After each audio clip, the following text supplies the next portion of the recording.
దేవుని వర్లారా, దేవుడు మనకిచ్చినటువంటి ఈ యొక్క నూతన దినాన్ని బట్టి మనం దేవునికి కృతజ్ఞతలు చెల్లించే వారంగా మనం ఉండాలి. ఎందుకంటే దేవుడు ఎందరిలో ఈ భూమి మీద ఉన్నతంగా జీవించాలి, గొప్పగా బ్రతకాలనుకున్నటువంటి వారు కన్ను మూసి లోకాన్ని విడిచిపెట్టినటువంటి పరిస్థితి మన కళ్ళ ముందు చాలామందిని చూస్తున్నామండి. ఒకరిని కాదు, ఇద్దరిని కాదు, మన కళ్ళతో మనము చాలామందిని మనం చూసాం. మనం ఎన్నోసార్లు హాస్పిటల్కి వెళ్ళినప్పుడు ఒక హాస్పిటల్లో మనం ఒక రోజు 2 రోజులు, ఒక గంట 2 గంటలు ఉన్నప్పుడే ఎంతోమంది చనిపోయినప్పుడు వాళ్ళని తీసుకెళ్తున్నప్పుడు వారి రోదన మనం కళ్ళతో చూస్తున్నాం. అయితే దేవుడిచ్చినటువంటి ఈ గొప్ప ఆయుష్కాలాన్ని ఎల్లప్పుడూ కూడా దేవునికి ఇష్టమైనటువంటి జీవితాన్ని మనం జీవించాలని దేవుడు కోరుకుంటున్నాడు. మనకు మరణం అన్నది ఎప్పుడు వస్తుందో మనకు తెలుసా అంటే ఎవరికి తెలియదండి. మరణం అన్నది మనకు ఎప్పుడు అన్నది మనకు తెలియదండి. మనకు మరణము ఏ రూపంలో వస్తుందో కూడా మనకు తెలియదండి.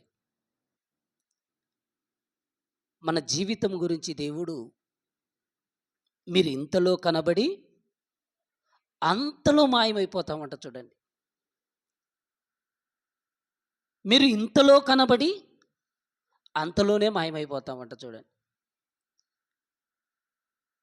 ఇంతలో కనబడి అంతలో మాయమైపోయేటువంటి మనిషికి ఈరోజు మనం ఆలోచిస్తే ఎన్ని ఆశలున్నాయో ఒకసారి ఆలోచించండి. దేవుడేమో ఆయుష్కాలాన్ని ఇచ్చి తన కోసం బ్రతకమన్నాడండి మనల్ని. మన కోసం బ్రతకమనలేదు. దేవుడు మనకిచ్చినటువంటి పనిని పూర్తి చేసుకొని దేవుని కోసం బ్రతకమంటే, మనిషికి దేవుడిచ్చినటువంటి ఆయుష్కాలాన్ని పక్కన పెట్టేసి తనకు నచ్చినట్టుగా తమకు ఇష్టమైనట్టుగా బ్రతుకుతున్నప్పుడు దేవుడు తన పిల్లల్ని తన వైపు తిప్పుకోవటానికి, దేవుడికి ఏ ఒక్కరు కూడా నశించటం ఇష్టం లేదండి. మొదటిగా అందరూ మారు మనసు పొందాలి, అందరూ దేవుని రాజ్యములు ఉండాలని దేవుడు ఆశపడుతున్నాడని. కొన్నిసార్లు మనకు జ్ఞానం తెలియటానికి దేవుడు తన సేవకుల్ని పంపించి, తన పిల్లల్ని మన దగ్గరికి పంపించి మనకు తెలియచేస్తున్నప్పుడు మన జీవితాన్ని మనము ఒకసారి జ్ఞాపకం చేసుకోవాలంటాడండి. ఎందుకు జ్ఞాపకం చేసుకోవాలంటే, ఈరోజు ఇప్పుడున్నటువంటి ఆరోగ్యం రేపు ఉంటుందన్నది గ్యారంటీ లేదు మనది. హిజ్కియా అనేటువంటి రాజు కూడా బ్రతుకుతున్నటువంటి ఆ టైంలో దేవుడు ఒక వ్యక్తిని పంపిస్తున్నాడు. అది ఒకసారి మనం బైబిల్లో చూడగలిగితే రాజుల రెండవ గ్రంథం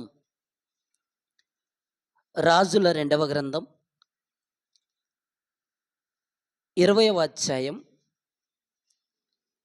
రాజుల రెండవ గ్రంథం 20వ అధ్యాయం మొదటి వచనం.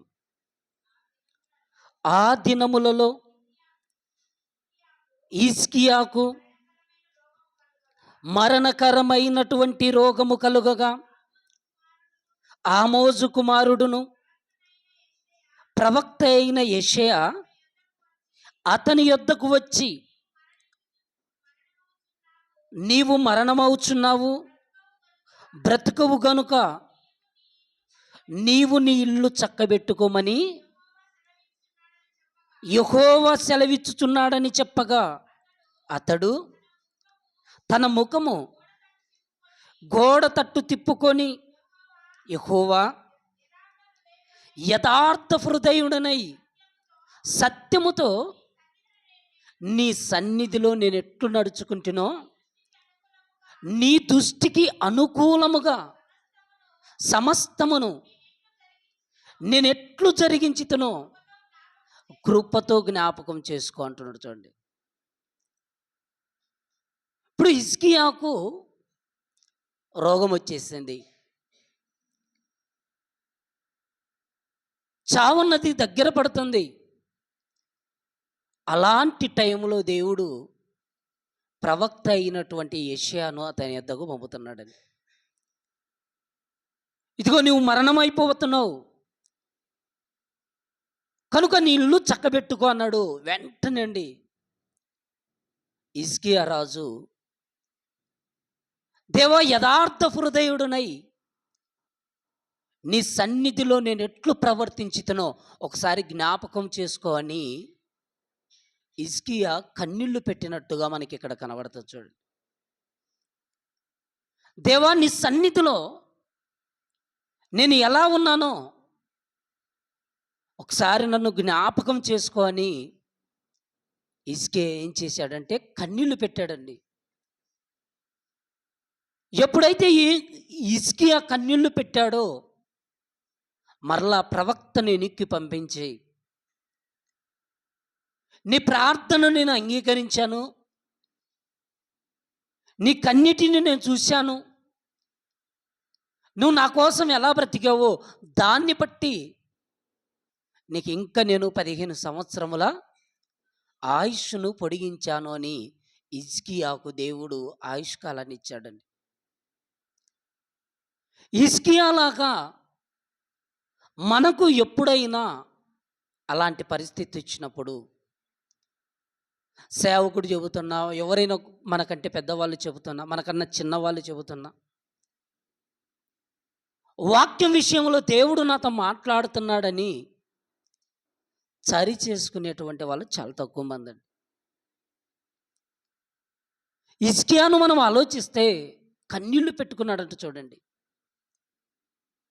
కన్నీళ్లు పెట్టుకున్నటువంటి హిజ్కియా దేవుని తట్టు తిరగగానే దేవుడు ఏం చేశాడంటే బహుమానంగా 15 సంవత్సరముల ఆయుష్కాలాన్ని అతనికి ఇచ్చాడండి. మనం ఎప్పుడైతే దేవుడి మీద ఆధారపడతామో దేవుడు మనల్ని ఏం చేస్తాడంటే స్వస్థపరుస్తాడు, మనకు ఆరోగ్యాన్ని ఇస్తాడండి. మనం జీవం కలిగినటువంటి దేవుణ్ణి విడిచిపెడితే మాత్రం దేవుడు సహించలేడండి. దేవుడు నిన్ను స్వస్థపరిచి యెహోవాను నేనే అన్నాడండి. దేవుడికి అసాధ్యమైనది ఏది కూడా లేదండి. దేవుడికి సమస్తము సాధ్యం. మరి దేవుడికి సమస్తము సాధ్యం అన్నప్పుడు ప్రతి మనిషి కూడా ఎవరి మీద ఆధారపడాలంటే దేవుడి మీద ఆధారపడాలండి. దేవుడి మీద ఆధారపడితే మన జీవిత పరమార్థం ఏంటో మనకు అర్థమవుతుంటుందండి. మన కళ్ళ ముందు చాలామంది చనిపోతున్నారండి. మనకు తెలిసిన వాళ్ళు చనిపోతున్నారు. వాళ్ళు అలా చనిపోతున్నారంటే చనిపోక మునుపు మనము జ్ఞాపకం పెట్టుకోవాలండి, జ్ఞాపకం చేసుకోవాలి. అదేంటంటే దేవుడు నన్ను పుట్టించాడు, దేవుడి కోసం నేను బ్రతకాలి. కష్టాలు వచ్చిన దేవుడి కోసం బ్రతకాలి, శ్రమలు వచ్చిన దేవుడి కోసం బ్రతకాలి, హేళన చేసిన దేవుడి కోసం బ్రతకాలి. ఒక మాటలో మన తీర్మానం ఎలా ఉండాలంటే నా మట్టుకు బ్రతుకుట క్రీస్తు, చావైతే లాభం అన్నట్టు ఉండాలండి. నా మట్టుకు బ్రతుకుట క్రీస్తు, చావైతే లాభం. మనందరికీ కుటుంబాలున్నాయండి. మన కుటుంబాలలో మనం ఎంత కాలము జీవించాలన్నది దేవుని చిత్తమండి అది. మన అవసరత, ఒక మాటలో చెప్పాలంటే మన అవసరత అండి. మన పిల్లలకి గాని, మన సంఘానికి గాని, మన అవసరత ఉన్నంత వరకే దేవుడు మనల్ని ఉంచుతాడు అంతేనండి. మన అవసరత లేదనుకోండి, అప్పుడు దేవుడు ఏం చేస్తాడంటే మనల్ని తీసుకెళ్ళిపోతాడండి. మన అవసరత మన కుటుంబానికి ఎంత ఉందో అది దేవుడికి తెలుసండి. ఇదిగో ఈ టైంలో ఇతన్ని తీసుకెళ్ళిపోతే ఆ కుటుంబం ఇబ్బందుల్లో పడుతుంది అనుకున్నాడు అనుకోండి. అలాంటి పరిస్థితుల్లో దేవుడు ఏం చేస్తాడంటే ఆ కుటుంబానికి ఒక అండను పెట్టి దేవుడు ఆ వ్యక్తిని తీసుకెళ్ళిపోతాడు అనేది మనకు లేఖనాలను బట్టే మనకు అర్థమవుతుందండి. ఎందుకంటే ఫిలిప్పీలకు రాసినటువంటి పత్రికలో పౌలు గారు సంఘానికి ఏమని తెలియచేస్తున్నాడంటే, ఫిలిప్పీలకు రాసిన పత్రిక మొదటి అధ్యాయం 19వ వచనం కాంచి ఒకసారి చూద్దామండి. ఫిలిప్పీలకు రాసిన పత్రిక, మరియు మరి ఏ విషయములోనూ సిగ్గుపడక ఎప్పటి వలనే ఇప్పుడును పూర్ణ ధైర్యముతో బోధించుట వలన నా బ్రతుకు మూలముగానైనను సరే, చావు మూలముగానైనను సరే, క్రీస్తు నా శరీరమందు ఘనపరచబడునని నేను మిగుల అపేక్షించుచు నిరీక్షించుచున్న ప్రకారముగా మీ ప్రార్థన వలనను యేసుక్రీస్తు యొక్క ఆత్మ నాకు సమృద్ధిగా కలుగుట వలనను ఆ ప్రకటన నాకు రక్షణార్థముగా పరిణమించునని నేను ఎరుగుదును. నా మట్టుకైతే బ్రతుకుట క్రీస్తే, చావైతే లాభము.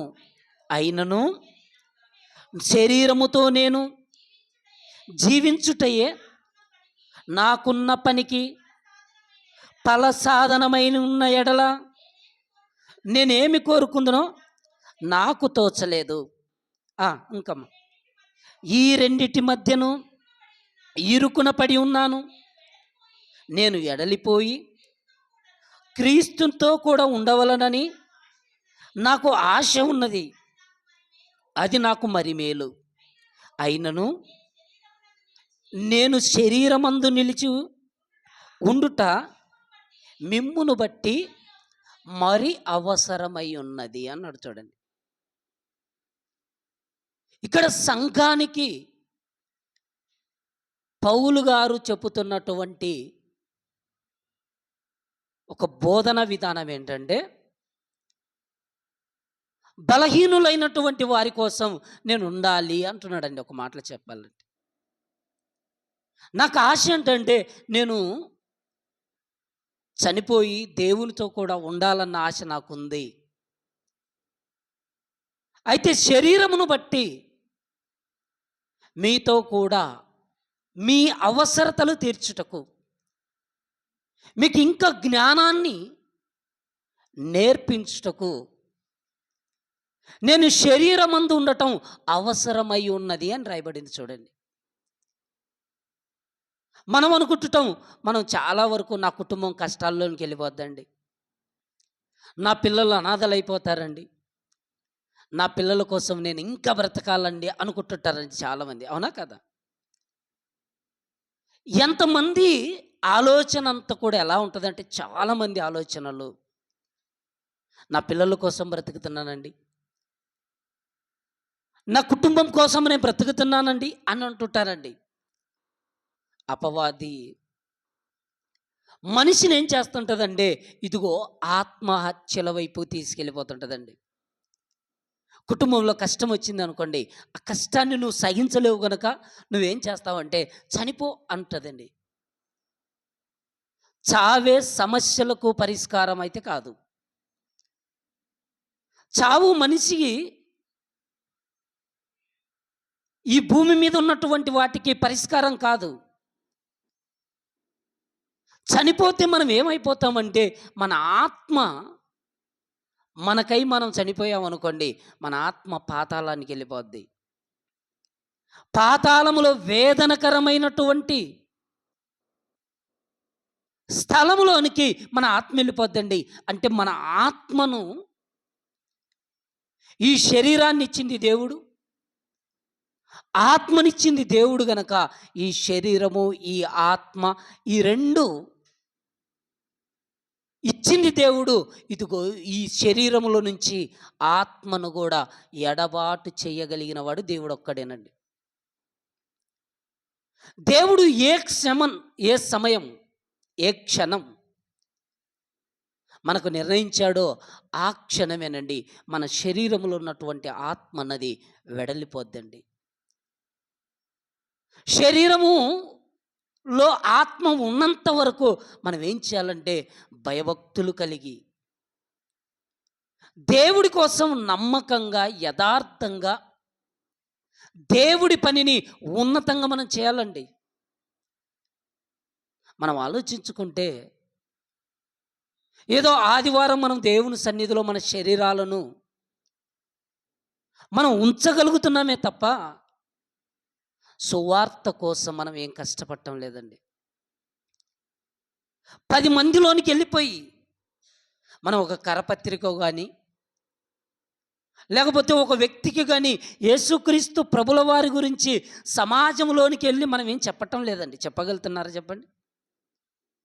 ఏదో బాప్తిసం తీసుకున్నాం గనక ఆదివారమున మనం దేవుని సన్నిధిలో మనం గడుపుతున్నామండి. ఇది ఒక భాగం అంతే. మనకు ఎక్కువగా ఏంటంటే యేసుక్రీస్తు ప్రభుల వారి యొక్క శరీరములో, రక్తములో పాలు పంపులు పొందినటువంటి ప్రతి ఒక్కరూ కూడా నశించిపోతున్నటువంటి ఆత్మల దగ్గరికి వెళ్ళిపోయి వారికి క్రీస్తు ప్రభుల వారి గురించి చెప్పి,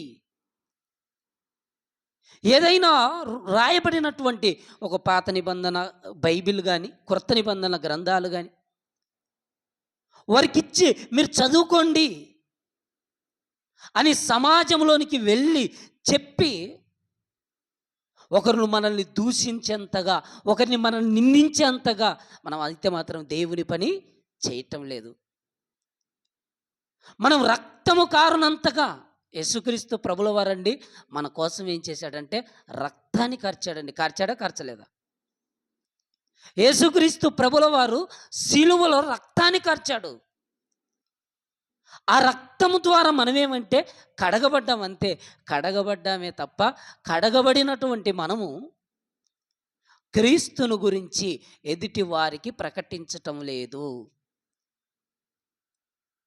ఇదిగో ఎదుటివారు మనల్ని నిందిస్తున్నప్పుడు, అవమానపరుస్తున్నప్పుడు, మనం దేవుడి కోసం బ్రతుకుతున్నప్పుడు మనల్ని దేవుడు ఏమన్నాడంటే సంతోషించమన్నాడు.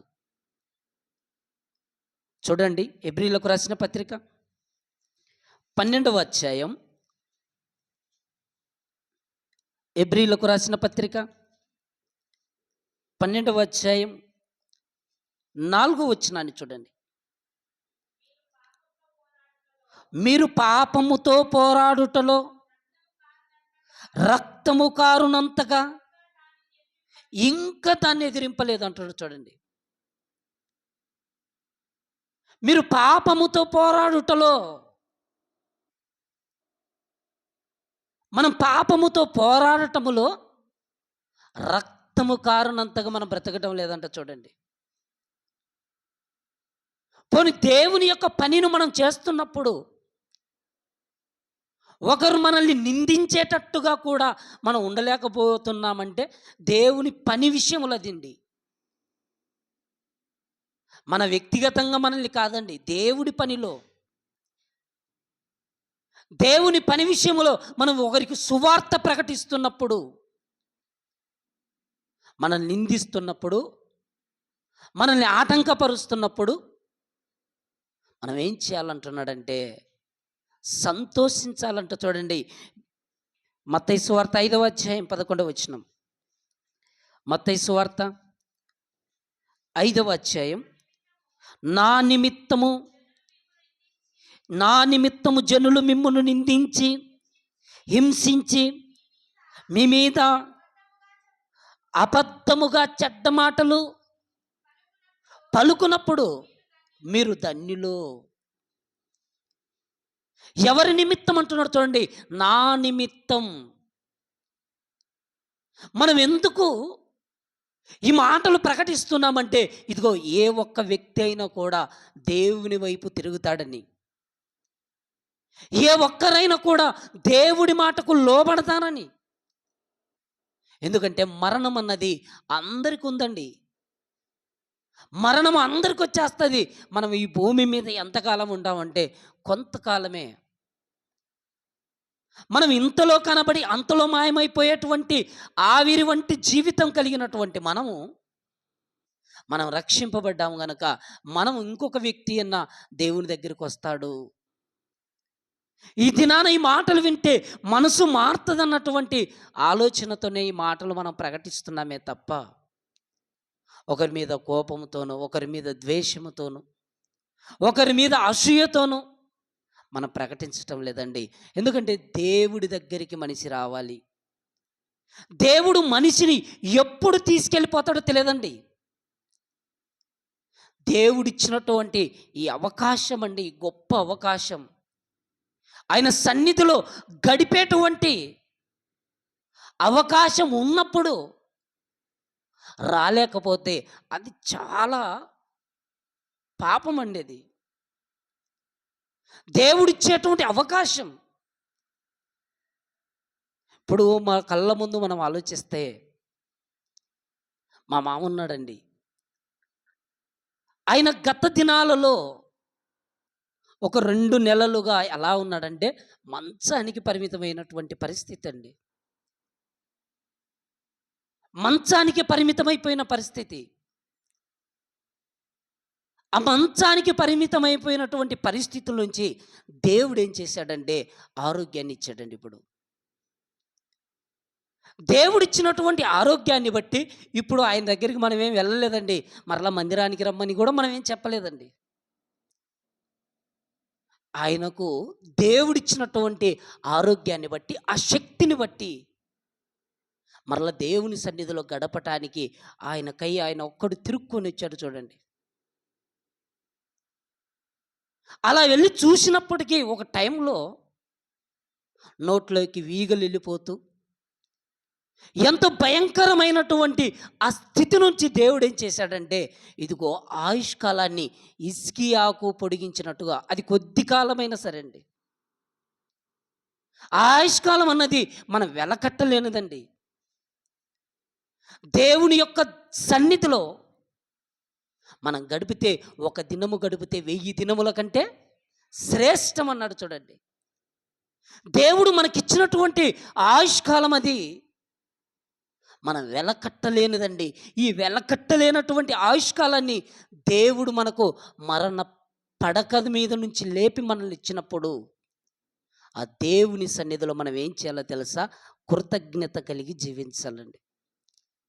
అలా కృతజ్ఞత కలిగి మనం జీవించకపోతే ఆ దానికి ప్రతిఫలం దేవుడే మనకిస్తాడండి. మనం దేవుడి సన్నిధిని ఎప్పుడైతే అజాగ్రత్త మనం చేస్తే, దేవుడిచ్చినటువంటి ఆయుష్కాలాన్ని ఆయన మరల ఏం చేస్తాడంటే తగ్గించేటువంటి పరిస్థితి కూడా ఉందండి. దేవుడు ఆయుష్కాలం ఇచ్చాడు.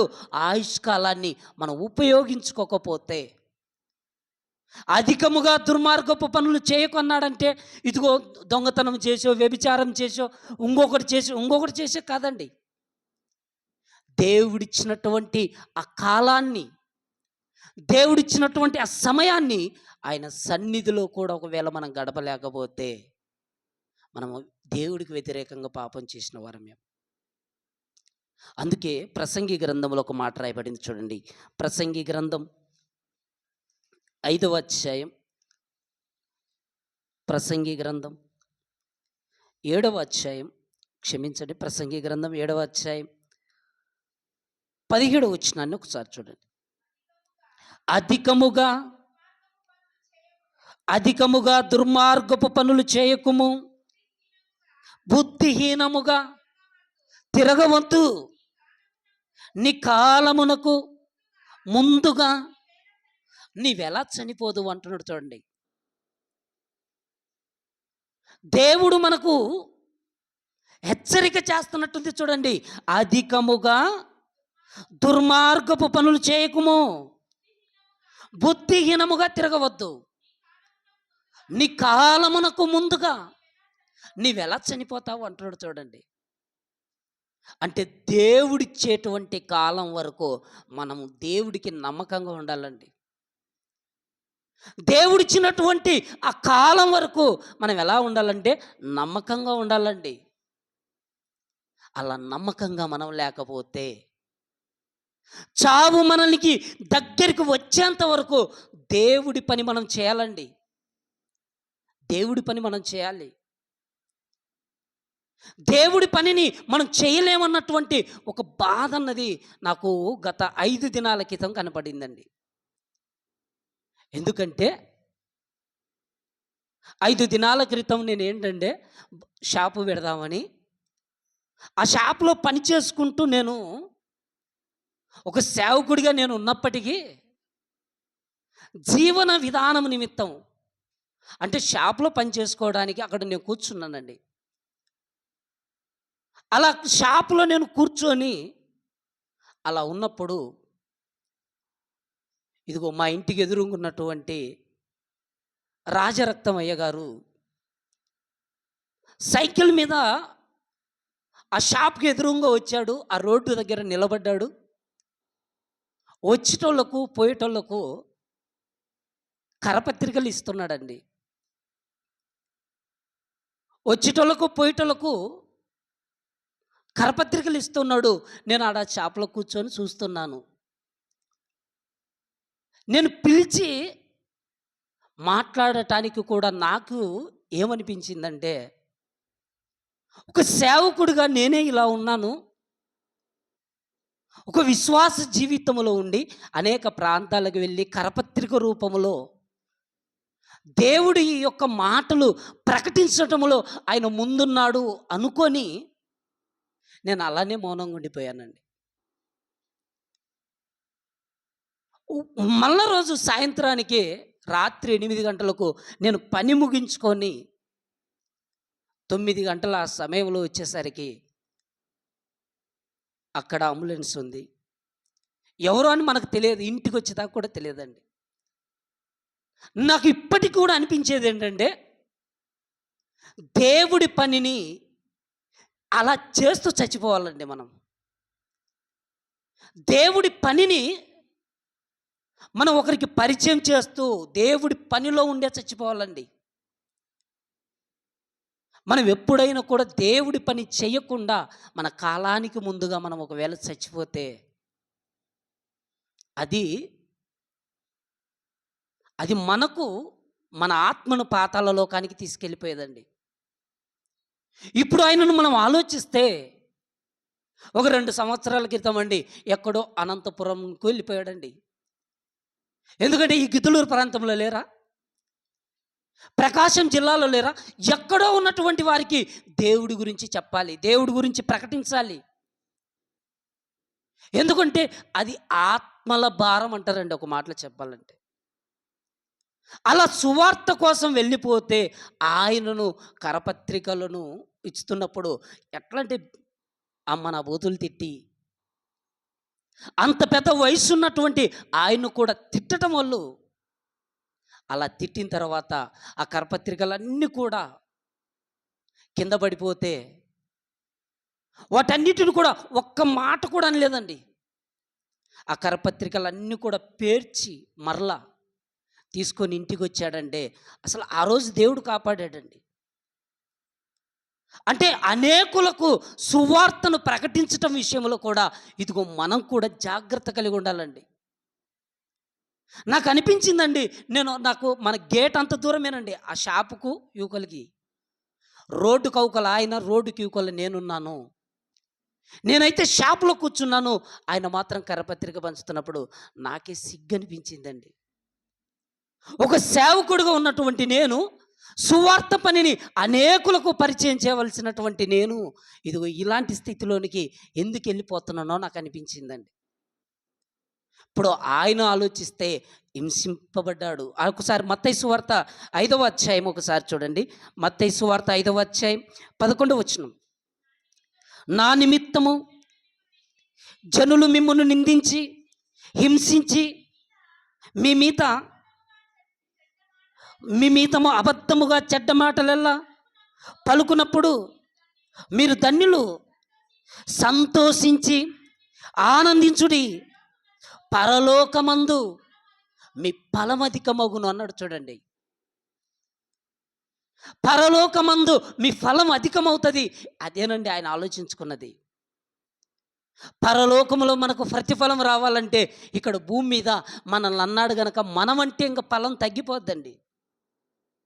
ఆయన ఓర్పు అక్కడ కనబడుతుంది, ఆయన సహనం అక్కడ కనబడింది. ఇదిగో ఇప్పుడు మనమండి బ్రతికున్నటువంటి మనం కూడా సువార్త పనిలో దేవుడి కోసం నిస్వార్థంగా మనం చేయాలండి. ఒక్కరికైనా మనం వాక్యాన్ని ప్రకటించాలండి. ఆదివారం బల్ల తీసుకుంటున్నాం, మళ్ళా ఆదివారం వచ్చి బల్లలో చేయి వేసేంత వరకు మనం ఒక్కరికైనా కూడా క్రీస్తుని గురించి ప్రకటిస్తున్నామా? ఒక్కసారి మనకు మనముగానే మన మనస్సాక్షితో ఒకసారి పరీక్షించుకోండి. మనం ఎవ్వరికి చెప్పటం లేదండి. మనం ఎవ్వరికి కూడా దేవుని గురించి అసలు చెప్పటం లేదండి. ఇలా వచ్చి అలా వెళ్ళిపోతున్నామండి. చావన్నది మనకుంది. ఆయన వెళ్ళిపోయాడు. ఒక 4 దినాలైంది అనుకోండి, ఆయన ఈ లోకాన్ని విడిచి 4 దినాలైంది. మనం వెళ్ళిపోతామండి. ఎందుకంటే దేవుడు పట్టుకొని పోగా. ఇప్పుడు మా అమ్మ కూడా ఉంది అనుకోండి, ఏ క్షణం దేవుడు ఎలా తీసుకెళ్ళిపోతాడు అంతేనండి. ఆయన తీసుకుపోతుంటే ఆయన పోయి చేయి పట్టుకొని, దేవుడా ఇంకా కాసేపు ఉంచు అని కాళ్ళు పట్టుకోవడానికి ఆయన ఏమో ఆకారంలో కనబడటం లేదు. అందుకే యోబు గ్రంథంలో ఒక చక్కటి మాట రాయబడిందండి. యోబు గ్రంథం 9వ అధ్యాయం, యోబు గ్రంథం 9వ అధ్యాయం, యోబు గ్రంథం 9వ అధ్యాయం 12వ వచనాన్ని ఒకసారి చూడండి. ఆయన పట్టుకొని పోగా ఆయనను అడ్డగింపగలవాడు ఎవడు? నీవేమి చేయుచున్నావని ఆయనను అడగగలిగిన వాడు ఎవరు చెప్పండి? మనం హాస్పిటల్కి వెళ్ళిపోయామండి, హాస్పిటల్లో మనం డాక్టర్ మీదనైనా నిందించవచ్చండి. ఎందుకంటే మీరు సరిగా పట్టించుకోలేదు అంటే. మనం నిందన్నది ఒక హాస్పిటల్ మీదైనా నెట్టివేయచ్చు, ఒక డాక్టర్ మీదైనా, ఒక నర్సు మీదనో మనం అనుకోవచ్చు. కానీ ఇక్కడ దేవుడు ఏమంటున్నాడంటే, దేవుడు రాయించినటువంటి మాటలో ఆయన పట్టుకొని పోగా ఆయన అడ్డగింపగలని వాడు ఎవడు చెప్పండి? ఆయుష్కాలాన్ని ఇచ్చింది ఎవరు? దేవుడు. తల్లి గర్భంలో మనకు రూపాన్ని ఏర్పరిచింది ఎవరు? దేవుడు. దేవుడు రూపాన్ని ఏర్పరిచి ఆయుష్కాలాన్ని ఇచ్చి ఉన్నతంగా మనల్ని భూమి మీదకి పంపిస్తే ఆ దేవుణ్ణి పట్టించుకోకపోతే దేవుడు ఎంత బాధపడతాడో ఒకసారి ఆలోచించండి. మనం వృద్ధాప్యం వచ్చేంత వరకు, దేవుడిచ్చినటువంటి ఆయుష్కాలం అంతవరకు మనం ఏం చేయాలంటే దేవుడి కోసం నమ్మకంగా బ్రతకాలండి, యథార్థంగా బ్రతకాలి. మనం సమాధి చేరేంత వరకు, ఈ శరీరం అన్నది సమాధికి వెళ్ళిపోయేంత వరకు మనం ఎలా బ్రతకాలంటే పవిత్రంగా బ్రతకాలండి, పరిశుద్ధంగా బ్రతకాలి.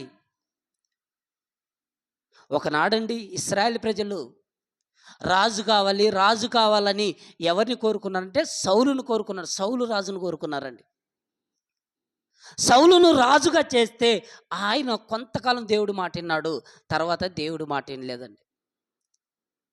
దేవుడికి ప్రార్థన చేసినప్పటికీ కూడా ఆ ప్రార్థనకు జవాబు రాకపోతే చనిపోయినటువంటి సమూయేలును మరల బయటికి రప్పించుకోవటానికి సౌలు రాజు ఒకానొక టైంలో కరుణ పిశాచు కలిగినటువంటి వారిని అందరినీ కూడా చంపించి ఆఖరికి మరల వాళ్ళ దగ్గరికి వెళ్ళిపోయి, ఇదిగో దేవుడు నాతో మాట్లాడటం లేదు, దేవుడు నాకు ఎలాంటి సమాధానం ఇవ్వటం లేదని వెళ్ళిపోతే, అలాంటి వ్యక్తి సౌలు రాజుకే దేవుడు దూరం అయిపోయాడండి. ఈరోజు మనకు కూడా దేవుడు సమీపంగా ఉండాలంటే మనం ఏం చేయాలంటే, ఆయన సన్నిధిలో భయభక్తులు కలిగి ఉండాలి. సమాధికి చేరిపోయేంత వరకు ఎప్పుడు ఎలా వెళ్ళాలో అది దేవుడి నిర్ణయం. పొలమును దున్నించి అందులోనికి విత్తనములు చల్లి నీరు కట్టి అవి ఫలించిన తర్వాత అవన్నీ కూడా ఎలాగైతే కళ్ళంలోనికి గింజలు వస్తాయో,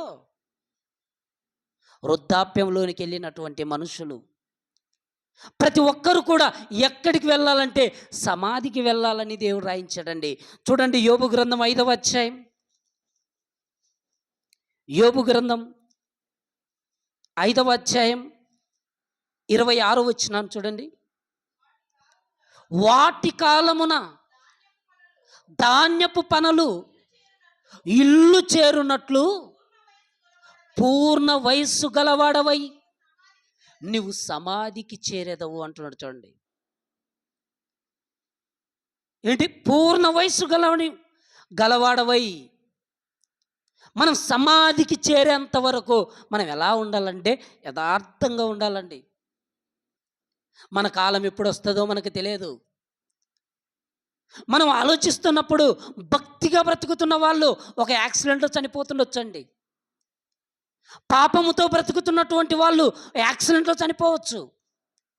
సొలొమోను అండి అంత ఆలోచించాడు. అన్నీ ఆలోచించి ఒక నిర్ణయానికి వచ్చి ఏమని చెబుతున్నాడంటే, ఇదిగో సూర్యుని కింద ఒకటి జరుగుతుంది. అది ఎలా అంటే, మంచివారికి ఎలా జరుగుతుందో పాపాత్ములకు అలా జరుగుతుంది, పాపాత్ములకు ఎలా జరిగిందో మంచివారికి కూడా అలాగే జరిగిందని తెలియచేస్తున్నాడు. చూడండి ఒకసారి ప్రసంగి గ్రంథం 9వ అధ్యాయం, ప్రసంగి గ్రంథం 9వ అధ్యాయం 2వ వచనాన్ని చూడండి. ప్రసంగి గ్రంథం, సంభవించునవి అన్నీయు అందరికిని ఏకరీతిగానే సంభవించును, నీతిమంతులకును దుష్టులకును మంచివారికిని పవిత్రులకును అపవిత్రులకును బలులు అర్పించు వారికిని బలులు అర్పింపని వారికి గతి ఒక్కటే.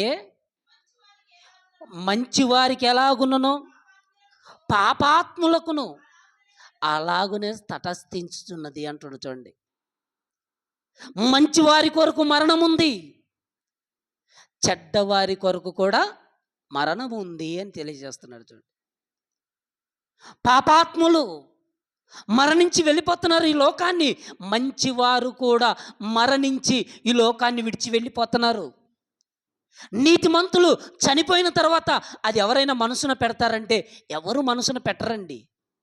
అందుకే ఒక మాట ప్రసంగి యెషయా గ్రంథం 57వ అధ్యాయం, యెషయా గ్రంథం 57వ అధ్యాయం మొదటి వచనం, నీతిమంతులు నశించుట చూచి ఎవరును దానిని మనసున పెట్టరు, భక్తులైన వారు తీసుకొని పోబడుచున్నారు. కీడు చూడకుండా నీతిమంతులు కొనిపోబడుచున్నారని ఎవ్వనికి తోచదంట. చూడండి, ఎందుకు తీసుకెళ్ళిపోతున్నాడు? ఇదిగో పాపం ఉంది, కళ్ళ ముందున్నటువంటి వారు పాపం చేస్తున్నారు. ఎన్నిసార్లు చెప్పినప్పటికీ మారు మనసు పొందటం లేదు. ఇదిగో మారు మనసు పొందకపోతే నాయన నువ్వెంతకాలం కీడు చూస్తావు, నువ్వెంతకాలం బాధ అనుభవిస్తావు అని నీతిమంతులనంట దేవుడు ఏం చేస్తాడంటే తీసుకెళ్ళిపోతాడంట. చూడండి, కీడు చూడకుండా అని రాయబడిన మాట చూడండి అక్కడ. కీడు చూడకుండా నీతిమంతులు కొనిపోబడుతున్నారండి. ఎందుకు కొనిపోబడుతున్నారు? కీడు చూడకుండా మన కళ్ళ ముందు జరుగుతున్నటువంటి ఈ పాపము ఇదంతా కూడా ఇది చూడకుండా నీతిమంతులు వెళ్ళిపోతున్నారంట చూడండి. మనం నీతిమంతులుగా మనం బ్రతుకుతున్నామా, అనీతిమంతులుగా మనం బ్రతుకుతున్నామా అన్నది ఒకసారి మనం జ్ఞాపకం చేసుకోవాలండి. దేవుడేమో పరలోకమందున్నాడు, భూమి మీద మనమున్నాం. దేవుడు మనల్ని తల్లి గర్భములో నుంచి ఈ భూమి మీదకి రప్పించాడు, ఆయుష్కాలాన్ని ఇచ్చాడు. ఈ ఆయుష్కాలంతో మనం బ్రతుకుతున్నాం. ఈరోజు సజీవుల లెక్కలో ఉన్నాం మనం. ఏ రోజు మృతుల లెక్కలో చేరిపోతామో మనకు తెలియదండి, అవునా కదా? ఈరోజు సజీవులుగా ఉన్నాం. సజీవులు ఉన్నాం గనక మనం అన్నం తింటున్నాం, నీళ్లు తాగుతున్నాం, ఇంట్లో ఉంటున్నాం, మంచం మీద కూర్చుంటున్నాం, బండి మీద తిరుగుతున్నాం, ఎక్కడికైనా వెళ్తున్నాం. అదే ప్రాణం పోతే ఇల్లు పక్కన ఉంటుంది, సంపాదించిన డబ్బు పక్కన ఉంటుంది, అన్ని పక్కన ఉంటాయండి. అవన్నీ పక్కన ఉన్నప్పటికీ మన ఆత్మ మాత్రం మనల్ని విడిచి వెళ్ళిపోద్ది.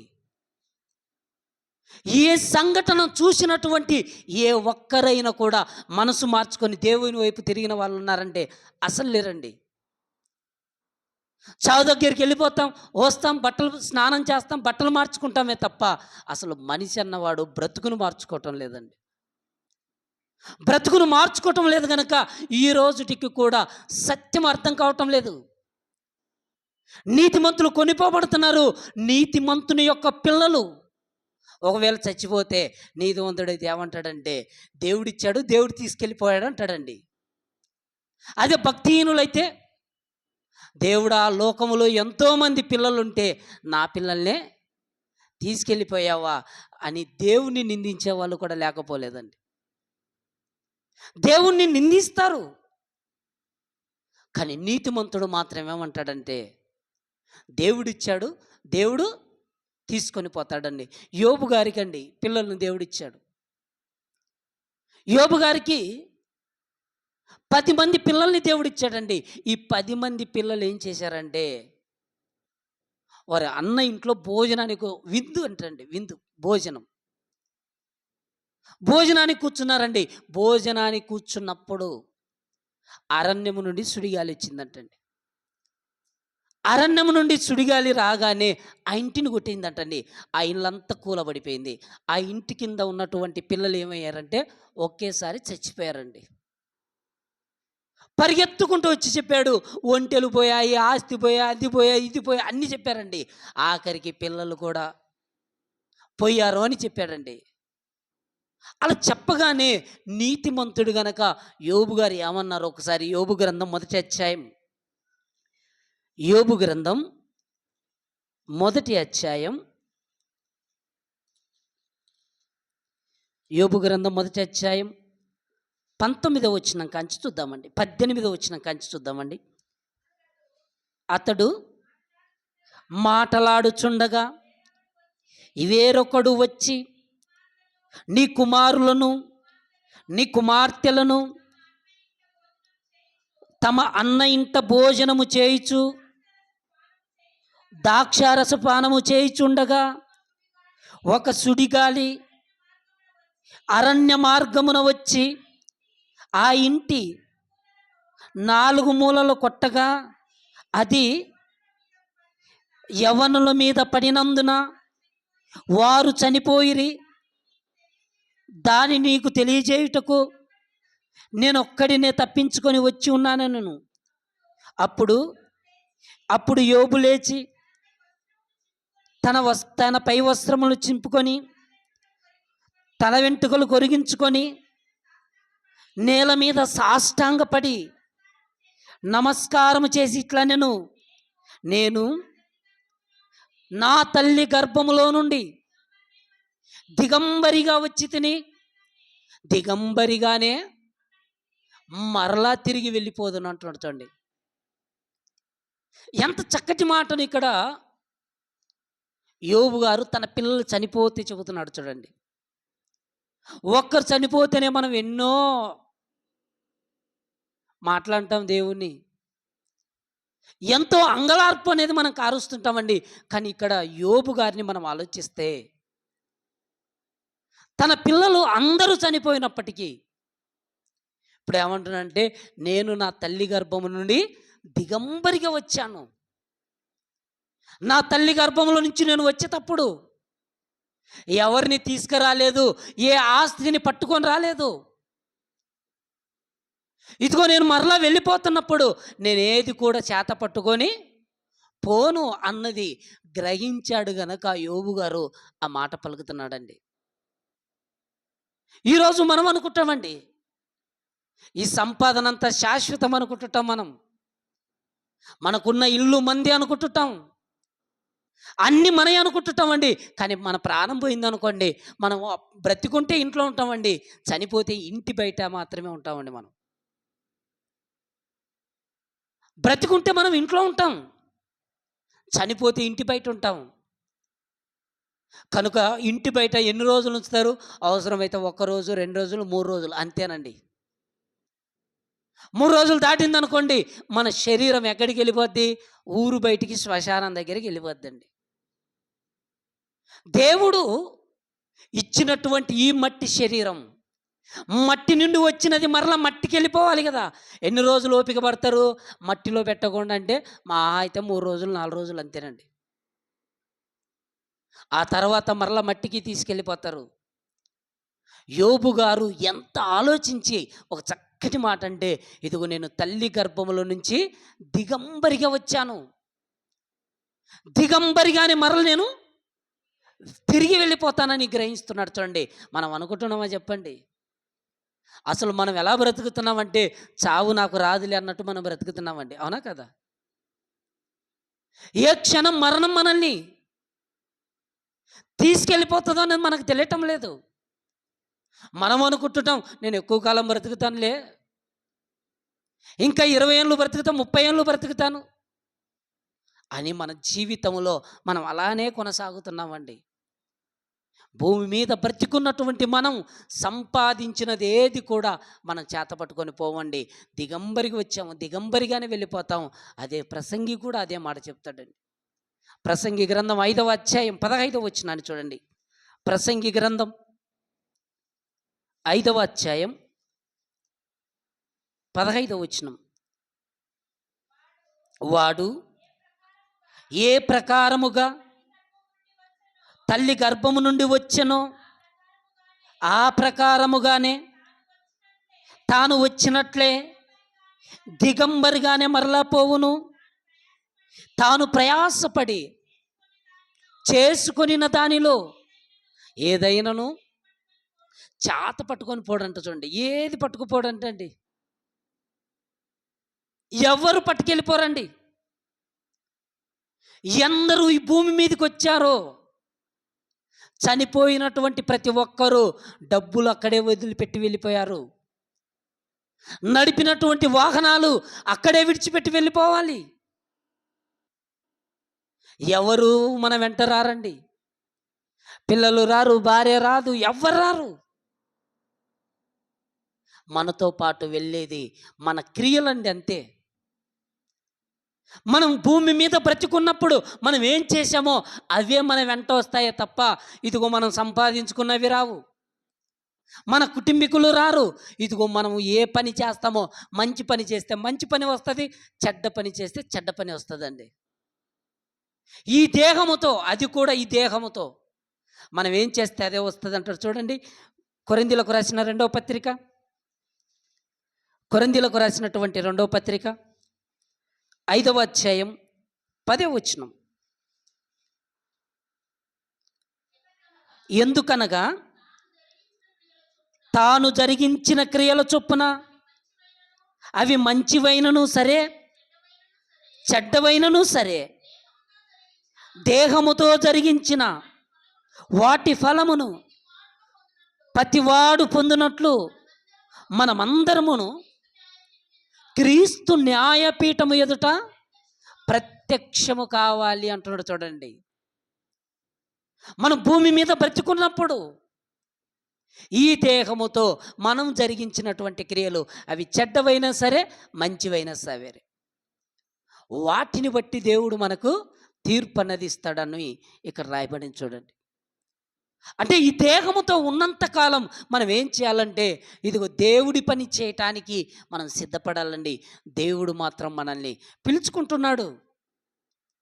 మన పిల్లలు స్కూల్కి వెళ్ళారనుకోండి, సాయంత్రం 5 గంటలకు ఇంటికి రావాలండి. మన పిల్లలు స్కూల్కి వెళ్తే మరలా ఇంటికి రావాలి సాయంకాలానికి. మనం ఎక్కడన్నా ఒక పని నిమిత్తం ప్రయాణమై వెళ్ళిపోతే అక్కడ పనిని ముగించుకొని ఒక 2 రోజుల, 3 రోజుల, 5 రోజుల, ఒక వారం రోజుల, 10 రోజుల, నెల రోజుల, ఒక సంవత్సరమా, 2 సంవత్సరాల, ఇలా పనిని ముగించుకొని మరలా మన ఇండ్లు మనం ఎలాగైతే చేరతామో, దేవుడిచ్చినటువంటి ఈ ఆయుష్కాలంతో ఈ భూమి మీద బ్రతికి మరల మనం ఎక్కడికి వెళ్ళాలంటే దేవుని దగ్గరికి వెళ్ళాలి అని దేవుడు చెబుతున్నాడండి.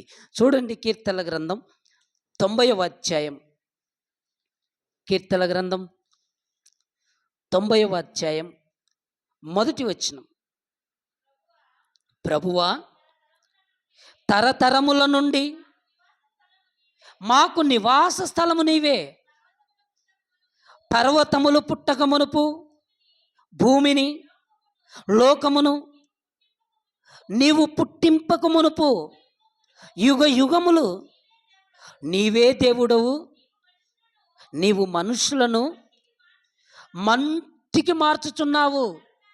నరులారా తిరిగి రండని దేవుడు సెలవిస్తున్నాడంట. చూడండి, నరులారా తిరిగి రండి. ఈ ప్రార్థన ఎవరు చేస్తున్నారంటే మోషే చేస్తున్నాడండి.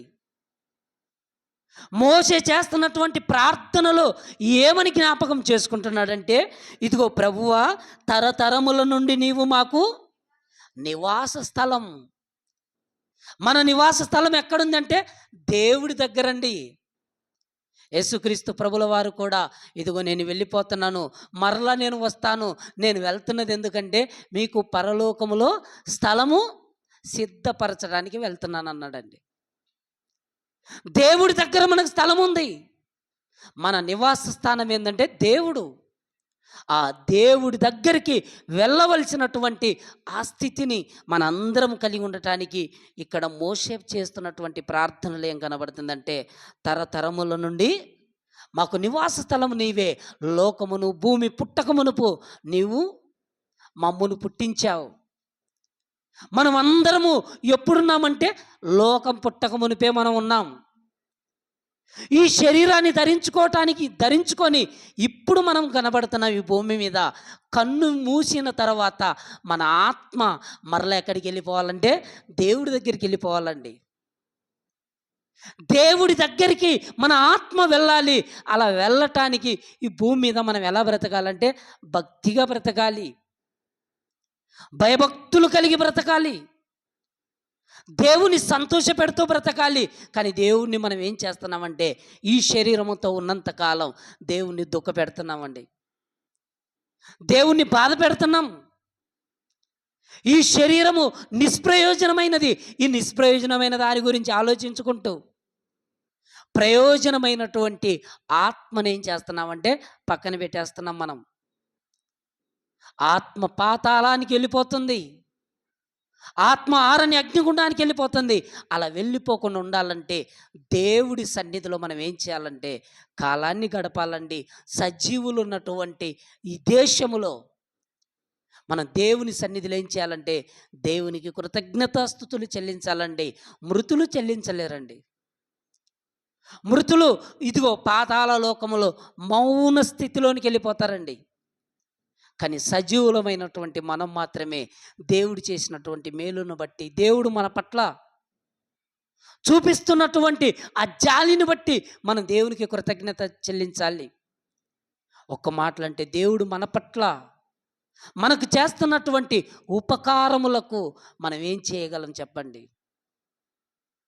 దేవుడు మన పట్ల చూపిస్తున్నటువంటి వాటన్నిటికీ మనం ఏమిచ్చి ఆయన రుణం తీర్చుకోగలమంటే మనం ఏం చేయాలంటే భూమి మీద భక్తిగా బ్రతుకుతూ దేవుడు తిరిగి రమ్మన్న సమయానికి, దేవుడు మనల్ని మన శరీరములో నుంచి ఆత్మను వెడబాటు చేసేటువంటి సమయానికి మనం ఎలా బ్రతకాలంటే, దేవుడికి నమ్మకంగా బ్రతకాలి, యథార్థంగా బ్రతకాలి, పవిత్రంగా బ్రతకాలి.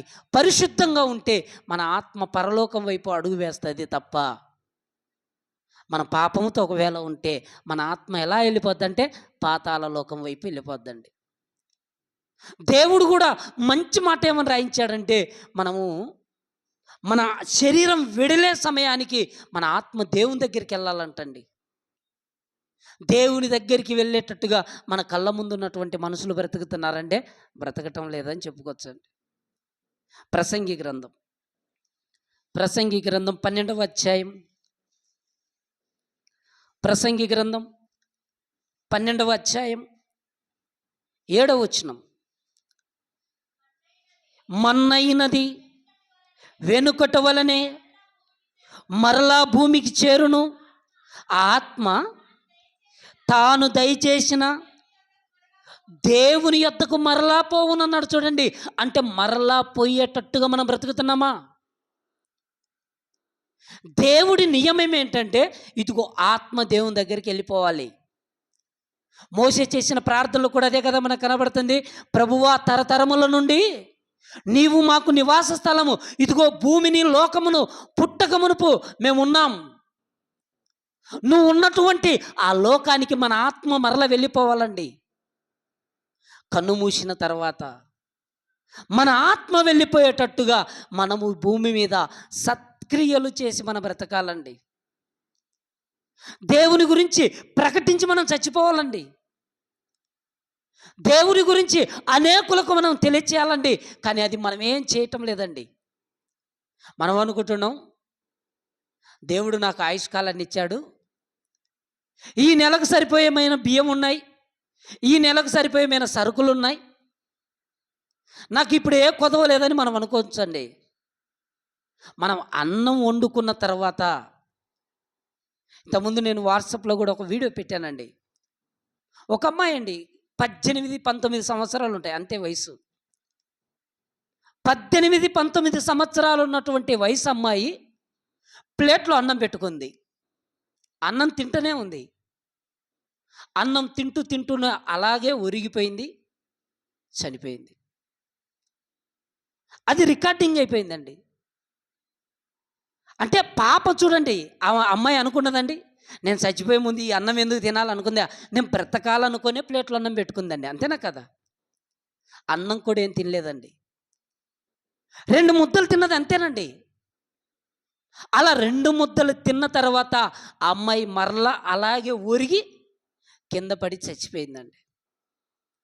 మరణానికి చిన్న పెద్ద తేడా ఏం లేదండి. మరణం ఎప్పుడైనా రావచ్చు. దేవుడు ఆయుష్కాలం మనకు ఎప్పుడైనా నియమించవచ్చుండు. కానీ మనకు తెలివి వచ్చిన తర్వాత మనం చచ్చిపోయేంత వరకు ఎలా బ్రతకాలంటే పవిత్రంగా బ్రతకాలి. మనం బువ్వ తింటున్నామంటే దేవుడి సెలవు అండి అది. మనం ఈరోజు ఇంట్లో మంచిగా హ్యాపీగా ఉంటున్నామంటే ఎవరి సెలవో తెలుసా? అది దేవుడి సెలవేనండి. దేవుడి అనుమతి లేకుండా మన 5 వేళ్ళు ప్లేట్లో అలా కలుపుకొని అన్నము నోట్లో ముద్ద కూడా మనం పెట్టుకోలేమండి, తెలుసా? మన ఇంట్లో బియ్యం ఉన్నా, మనకి ఎన్ని ఉన్నా, దేవుడి సెలవుతోనే మనం తినాలి. ప్రసంగి గ్రంథం చూడండి, ప్రసంగి గ్రంథం 2వ అధ్యాయం, ప్రసంగి గ్రంథం 2వ అధ్యాయం 25వ వచనం. ఆయన సెలవు లేక భోజనము చేసి సంతోషించుట ఎవరికి సాధ్యం అంటున్నాడు. చూడండి, క్వశ్చన్ మార్క్ పెట్టాడు దేవుడు. దేవుడి సెలవు లేకుండా నువ్వు ప్లేట్లో అన్నం తినటానికి నీకు ఎలా సాధ్యమవుతుంది? నువ్వు దేవుని ఇన్ని దినాలు మర్చిపోయినా దేవుడు నువ్వు ఇంకా అన్నం తినేటట్టుగా ఆయన నీకు ఇంకా కృప చూపిస్తున్నాడంటే దేవుడు నిన్ను ప్రేమిస్తున్నాడు. దేవుడు మనల్ని ప్రేమిస్తున్నాడు. మనం ఎంత పాపం చేసినా, మనం ఎంత అతిక్రమం చేసినా, మనం దేవుడికి ఎంత వ్యతిరేకంగా బ్రతుకుతున్నప్పటికీ దేవుడు మనల్ని ఇంకా ప్రాణంతో ఉంచుతున్నాడంటే మనం మారతామని. ఎందుకంటే దుర్మార్గుడు దుర్మార్గతలో ఉండి దేవుడికి చనిపోవటం ఇష్టం లేదండి. పాపాత్ములనైన దేవుడు ఇదిగో మారాలని అవకాశం ఇస్తాడు. నీతిమంతులకైతే దేవుడు ఇదిగో నాయన ఎంతకాలం చూస్తావు నాయన, ఈ కీడు ఎంతకాలం చూస్తావు, నీ కళ్ళ ముందు పాపములో ఇంతకాలం బ్రతుకుతుంటే ఎలా చూసి నువ్వు తట్టుకోగలవు? వద్దు, నువ్వు చూడకూడదు. నువ్వు చూసి చూసి నువ్వు కూడా ఒకవేళ నాకు దూరం అయిపోతావేమని దేవుడు ఆ కీడు చూడకుండా నీతిమంతులను తీసుకెళ్ళిపోతాడేమో, కానీ పాపాత్ముల విషయంలో మాత్రం దేవుడు ఇదిగో మారాలి, నువ్వు చచ్చిపోయేలోపు నువ్వు మారాలి, అందుకే నీకు అవకాశం ఇస్తున్నానని దేవుడు అవకాశం వెంబడి అవకాశం ఇస్తూనే వస్తుంటాడండి. హాస్పిటల్కి వెళ్ళామనుకోండి, చావు బ్రతుకుల మధ్యన అబ్బా దేవుడు నన్ను కాపాడాడు, ఇక నుంచి నేను దేవుడి కోసం బ్రతుకుతానన్నటువంటి తీర్మానం ఉంటుందండి మనకు. ఒక నెల 2 నెలలు గడిచిపోయింది అనుకోండి, దేవుడు పక్క వెళ్ళిపోతాడండి. మరలా మనకిష్టం వచ్చినట్టండి, మరలా మనకు అనారోగ్యం బాగాలేదనుకోండి, అప్పుడు మరలా మనకు దేవుడు గుర్తొస్తాడండి. కానీ దేవుడు అవకాశం ఎందుకు ఇస్తున్నాడో ఒకసారి చూడండి. ఏస్కేలు గ్రంథం 18వ అధ్యాయం, ఏస్కేలు గ్రంథం 18వ అధ్యాయం 23వ వచనాన్ని ఒకసారి చూడండి. దుష్టులు మరణమునందుట చేత నాకేమాత్రమైన సంతోషము కలుగున వారు తమ ప్రవర్తనను దిద్దుకొని బ్రతుకుటయ్యే నాకు సంతోషం అంటున్నాడు. చూడండి, దుష్టులు మరణము నొందుట నాకు సంతోషం లేదు, వారు తమ ప్రవర్తన దిద్దుకోవాలి. ఎవరైతే తమ ప్రవర్తన దిద్దుకుంటారో వారి ద్వారా నాకు సంతోషం అంటున్నాడండి. అందుకేనండి దేవుడు మరణం విషయంలో కూడా యెహోవా భక్తుల మరణం ఆయనకు దృష్టి కంట. చూడండి ఆ మాట కూడా కీర్తనల గ్రంథం 116వ అధ్యాయం, కీర్తనల గ్రంథం 116వ అధ్యాయం, కీర్తనల గ్రంథం 116:15 యెహోవా భక్తుల మరణం ఆయన దృష్టికి విలువ కలిగిందంట. చూడండి, ఎవరి మరణం అంట?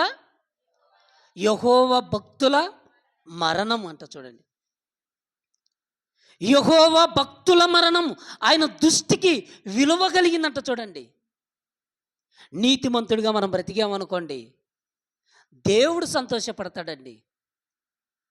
పాపిగా ఉండి మనం చచ్చిపోయామనుకోండి అసలు దేవుడే బాధపడిపోతాడండి. ఎందుకంటే నాకు ఆత్మ దూరం అయిపోయింది, నా కుమారుడి ఆత్మ, నా కుమార్తె ఆత్మ పాతాళ లోకానికి వెళ్ళిపోతుంది.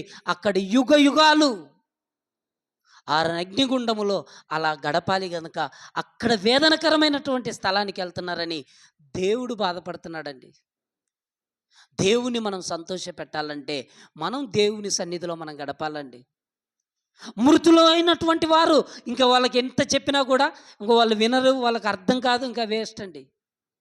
కానీ బ్రతుకున్నటువంటి మనం అనుకోవాలండి, సజీవులు ఉన్నటువంటి దేశంలో నేను కాలాన్ని గడపాలి, నా దేవుని సన్నిధిలో నేను కాలాన్ని గడపాలి.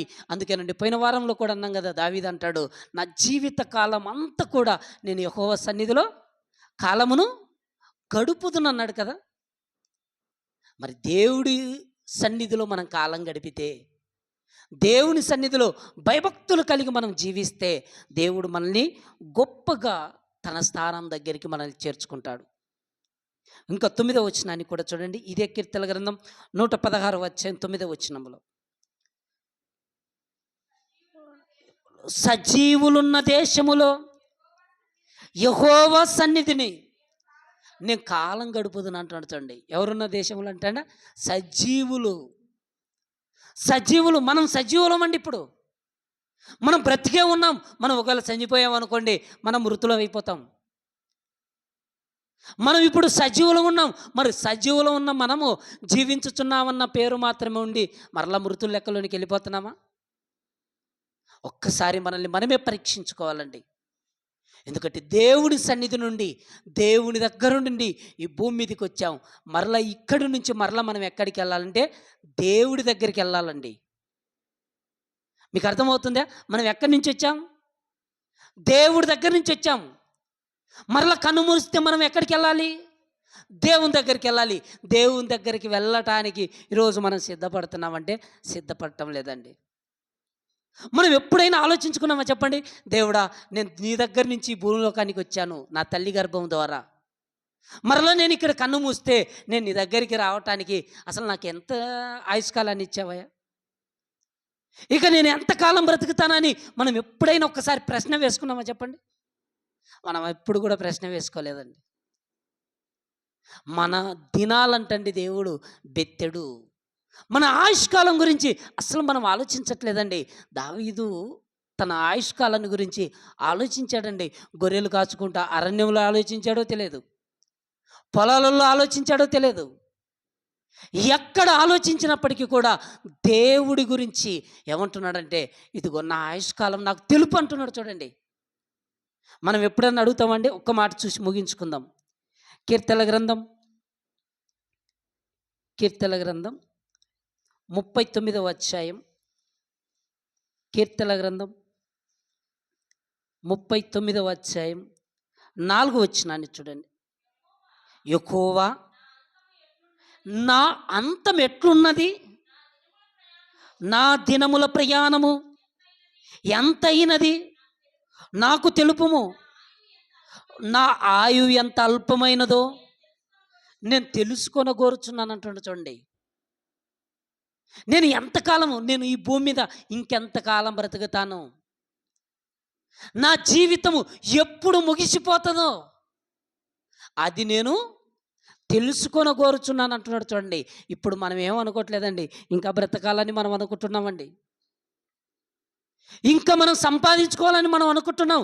కానీ దేవుడి సన్నిధిలో ఉన్నటువంటి భక్తులు అంటున్నారు, నా అంతం ఎట్లుంది, నా జీవితం ఏంటి, ఇలా ప్రశ్నించుకుంటూ ఏమంటున్నాడంటే 5వ వచనానికి వచ్చాక, నా దినముల పరిమాణము నీవు బెత్తెడంతగా చేసి ఉన్నావు, నీ సన్నిధిని నా ఆయుష్కాలం లేనట్టే ఉందంట. చూడండి, దేవుడి సన్నిధిలో మన ఆయుష్కాలం లేనట్టు పోతుంది. ఇదిగో మనం ఉంటామా ఉండమా?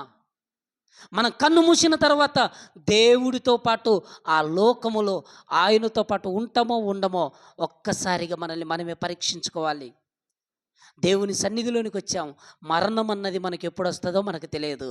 దేవుడు అంటున్నాడు, నరులారా తిరిగి రండి అంటున్నాడండి. మనల్ని ఎప్పుడు పిలుచుకుంటాడో మనకు తెలియదండి. దేవుడు మనల్ని ఎప్పుడు చేత పట్టుకెళ్ళిపోతాడో తెలియదు. ఆయన పట్టుకొని పోగా అడ్డగింపగలిగిన వాడు ఎవడు అన్నాడు. అంటే ఎవడు లేడంటండి. అందరూ కూడా ధాన్యపు గింజలు ఇల్లు ఎలాగైతే చేరతాయో, పుట్టినటువంటి ప్రతి మనిషి కూడా సమాధికి శరీరం వెళ్ళాలి, ఆత్మ అన్నది దేవుని దగ్గరికి వెళ్ళాలి. ఇది నియమం. శరీరం మట్టికి వెళ్ళిపోతుంది, ఆత్మ దేవుని దగ్గరికి వెళ్ళాలి. ఈ శరీరం మట్టికి వెళ్ళిపోతుంది, ఎలా బ్రతికినా మట్టికి వెళ్ళిపోద్ది. ఆత్మ మాత్రం దేవుని దగ్గరికి వెళ్ళాలంటే దేవుడి కోసం మనం భక్తిగా బ్రతకాలి. అలా బ్రతికితే పరలోకం వైపు నెమ్మది పొంది స్థలానికి వెళ్తుంది, పరదేశికి. లేకపోతే పాతాళ లోకములో వేదనకరమైనటువంటి స్థలానికి వెళ్ళిపోతుంది. కనుక దేవుని సన్నిధిలోనికి వచ్చినటువంటి మనం, ప్రభువా, నా జీవితం ఎప్పుడు ఏమైపోతుందో నాకు తెలియదు కనుక ఇదిగో నన్ను నేను ఒక్కసారి పరీక్షించుకొని, నీ సెలవు లేకుండా నేను భోజనం చేసి తృప్తి పడలేను, నువ్వే నాకు ఆయుష్ ఇస్తున్నావు, నువ్వే నాకు ఆరోగ్యాన్ని ఇస్తున్నావు అని దేవుని సన్నిధిలో మనం కృతజ్ఞతలు చెల్లించి, దేవుడు మన పట్ల చూపుతున్నటువంటి అమేలులకు ఆయన సన్నిధిలో మనం ఆరాధించేటువంటి వారంగా మనం ఉండాలి. దేవుడి మాటలు దీవించునుగాక. తల్లు వంచినట్టయితే అందరము ఆరాధనలో ప్రవేశిద్దాం.